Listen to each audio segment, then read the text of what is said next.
Hey, Tamara, let's do something this weekend. Oh, hi, Ian. You don't have any work this weekend, do you? We haven't gone out on a date since last month. I really miss you. Don't worry about money either. I'll pay for everything. My treat. Well, gee, Ian, that sure is a wonderful offer, and I would love to take you up on it. But unfortunately, a friend invited me to go on vacation this weekend, so yeah. What? A vacation? That's news to me. You haven't said anything about that until right now. Yeah, they just messaged me about an hour ago and invited me. Oh, well, okay. I hope you have fun, but man, that was really short notice about the vacation, huh? Your friend is lucky you were off from work. Someone else was planning to go along, but that person had something come up last minute. And since they already have the tickets and everything, I got invited instead. Ah, I see. So, yeah. I know you're my boyfriend and all, and I really appreciate the invitation, but since my friend talked to me first, I'm gonna go with them. Sorry, we'll hang out another time. Nah, don't be sorry. Thing is, though, there's something I've been wanting to talk to you about for a while. So, do you think we could meet up sometime before this weekend? We can meet up after you get out of work. Just let me know what your schedule is and I'll make it work for me. Can't you just tell me by text? I mean, sure I could, but it's something I'd rather talk to you about in person. Oh, okay. I'll let you know if it seems like I'll be able to fit you into my schedule. Thanks, Tamara. I'll talk to you later. Hey, Ian, do you have a minute? Hey, Tamara. You want to talk about when we can meet up, right? I'm really looking forward to seeing you. Kinda. I guess it's not totally unrelated. Well, to be more specific, I don't think I'll have any reason to meet up with you anymore. So I'll go ahead and say everything I have left to say to you right here. What?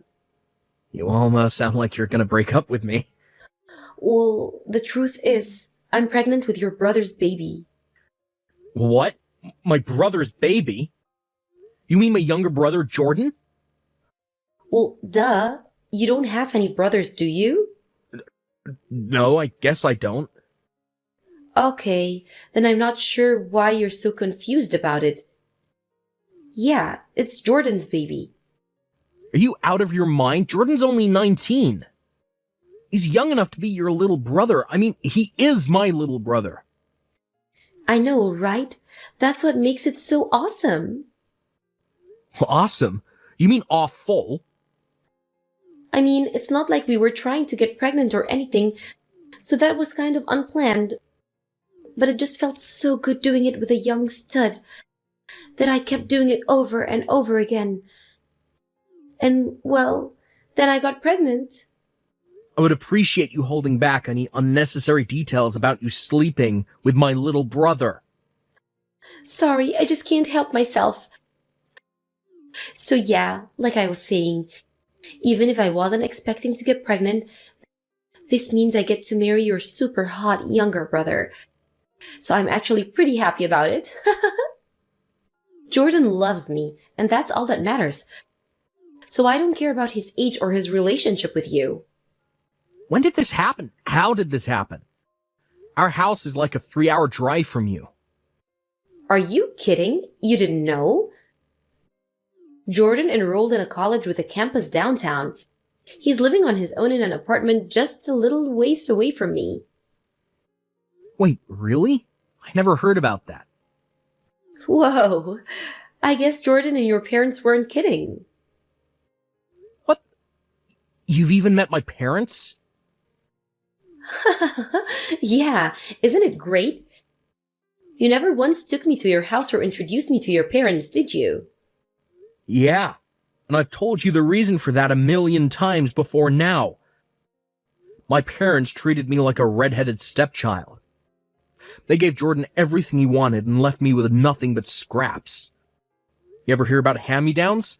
Well, I got hand-me-ups. I was waiting all through high school for the day I'd finally graduate and be able to leave that family far, far behind me. I haven't gone back home a single time since that day I started college. That's why I never took you to meet them. I didn't want to see them, much less introduce my girlfriend to them. Yeah, I know. That's what you always told me. But I started to think, is it really fair to base my opinion of them on your one-sided version of the story? It seemed too unbelievable to be true. So about 6 months ago, I figured out what your address was and went to meet them by myself. You what? I found your home phone number in your phone's contact list, so I called them up and arranged for a time where I could meet them. Then I waited until a weekend when you were busy, drove up there by myself and introduced myself. I got there pretty late, and it was a long drive back, so they told me I could stay the night. What the? It just so happened that Jordan was visiting his parents that weekend, and that night was the first time we were together. What is the matter with you? I told you time after time how awful they treated me, and after all that, you just go by yourself. And not just that, you... with my little brother. Yeah, and you know what I found out? They're not nearly as bad as you made them out to be. Well, I'm sure they put on the best act of their lives. And you know what else I found out? It was you who was the bad guy, not them. You gotta be kidding me. You broke into Jordan's room and stole the money he had saved up at his job during high school. You stole Jordan's girlfriends away from him. You never listened to anything to your parents told you. You were just a complete and total brat. I don't believe what I'm hearing. That's what Jordan did to me. He stole my money and my girlfriend's. I was the one who worked hard to make something of myself. Look, Ian, it's your word against theirs. And all three of them told me the exact same story. So if you ask me, what they say is way more credible than what you say. It's 3 versus 1, Ian. So logically, the only conclusion I can reach is that they're telling the truth and you're lying. It may be 3 versus 1, but all 3 of them are lying. Whatever. So anyway, you remember me telling you I was going on vacation this weekend?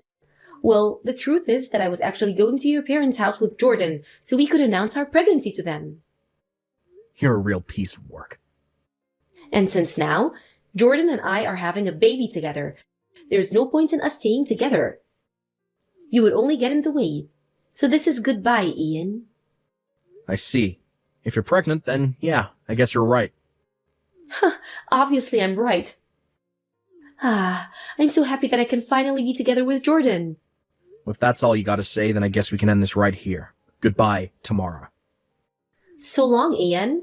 I'm gonna have a great life with Jordan. Just do me one last favor and give Jordan and my parents a message for me. I'm cutting them out of my life.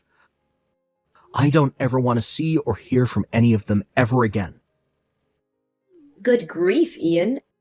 Don't you think this is the perfect opportunity for you to reflect on your mistakes and reunite with your family? You're such a child. Reunite with them? I'd rather die. Whoa, I had no idea you were such a stubborn brat, Ian. I thought you were better than that. You can think whatever you want about me. I don't care anymore. Goodbye.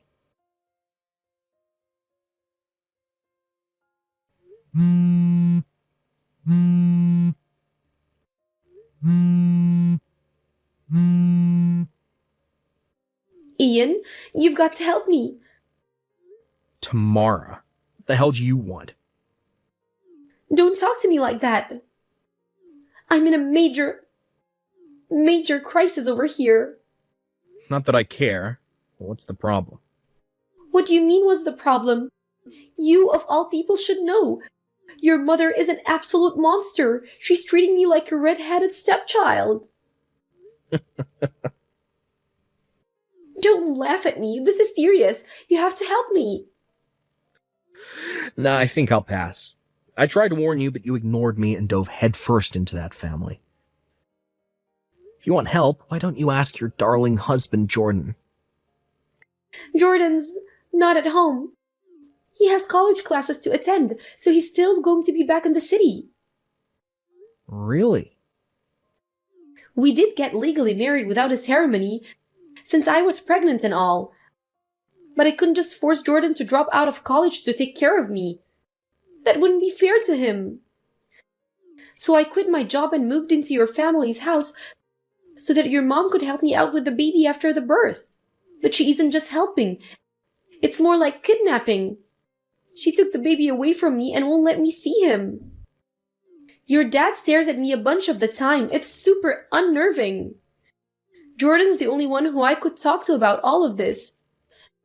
But he's at college and never comes home. And the worst part is, I heard that he might be cheating on me with another girl at school. Wow, sounds like you're having a pretty rough time of things. That honestly doesn't surprise me in the least. Actually, it would have surprised me if it didn't turn out like this. Oh, now you tell me. If you saw this coming, why didn't you tell me? If I had any idea this is what they really were, I never would have married into this family. What are you talking about? I did tell you. About everything. I told you that my mom was an overbearing queen bee. I told you that my dad was a lecherous creeper. I told you that Jordan thinks monogamy is a type of wood. But they seem so nice. The vile creature Jordan turned out to be is a direct product of being raised by my overbearing queen bee mother and lecherous creeper father. And I told you about all of this time after time. But you decided not to heed my warnings, met with my family behind my back. And after meeting them just one time, you immediately decided that I must be the one who was lying, and they were actually all super nice people. But not just that, you slept with my younger brother. The very night you met him. You knew everything that there was to know, and yet you decided to throw in your hat with them. I've already cut off all contact with them, and I don't consider them to be my family anymore. So nothing they do to you is my problem. How can you be so cold? I get it now. You were right. You were right all along, Ian. So please, can't we get back together? I'll be the best wife you could possibly dream of having. And what about your kid? I'll figure out some way to take him back from your mother and get out of here so we can raise him together. I'll let you be his dad. You'll let me, huh? Yeah, he's already your nephew, right? That's pretty close to being your son. And since he's the biological son of your beloved wife, I know you'll have no problem loving him like he was your own. We'll have a wonderful life together, just the three of us. No, never, not on your life. Just give it a chance. You'll come to like our lives together, I know it. Life with a rusty nail being constantly driven into my brain would be preferable to life with you. You've got to do something. Will you at least come down here and take me away from here? All I need is a ride. Is that too much to ask?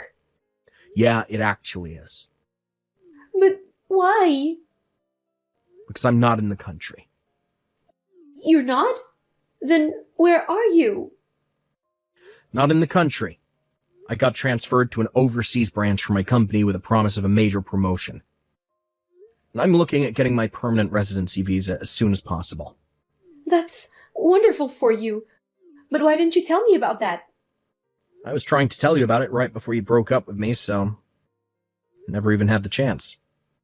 Oh, wait, now that I think about it, you were saying that you had something important that you wanted to talk to me about in person.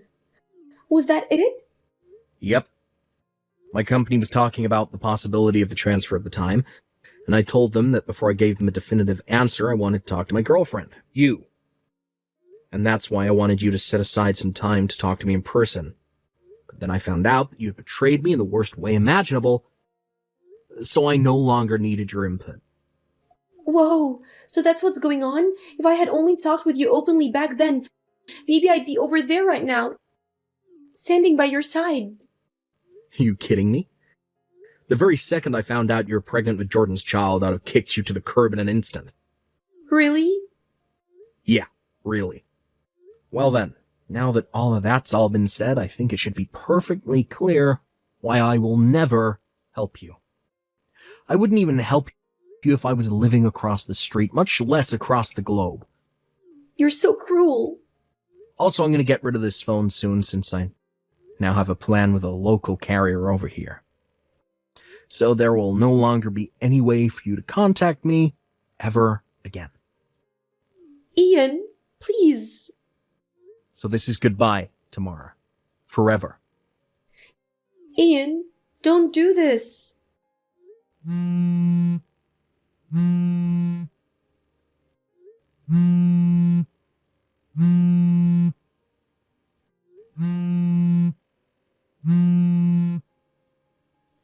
Ian. I heard about what happened after that from my other relatives. My family found out that Tamara had contacted me and they took away her phone. Jordan came home to visit a short while later while on break from his classes. And since Tamara really could just not help herself, about a month after that, she found out she was pregnant with her second child. Pregnant again and unable to run away on her own, Tamara tried going to her parents for help. But it would seem that being easily fooled by bad actors runs in the family. Because when her parents met my parents, they had a grand old time and left reassured that their daughter was in good hands. And then, sometime later, it was Jordan's turn to cause trouble. He started stalking one of his female professors who spurned his advances, got criminally charged for it, sued, and kicked out of the school. The impacts of this didn't just stop with Jordan. In order to pay off the lawsuit and his legal bills, my parents had to sell their house. That was barely enough to cover it, so, left homeless and impoverished, they had no choice but to put their kids into foster care. I'd think that at this point, Tamara could just divorce Jordan and save herself a world of trouble. But for whatever reason, she doesn't seem to be making any efforts to do so.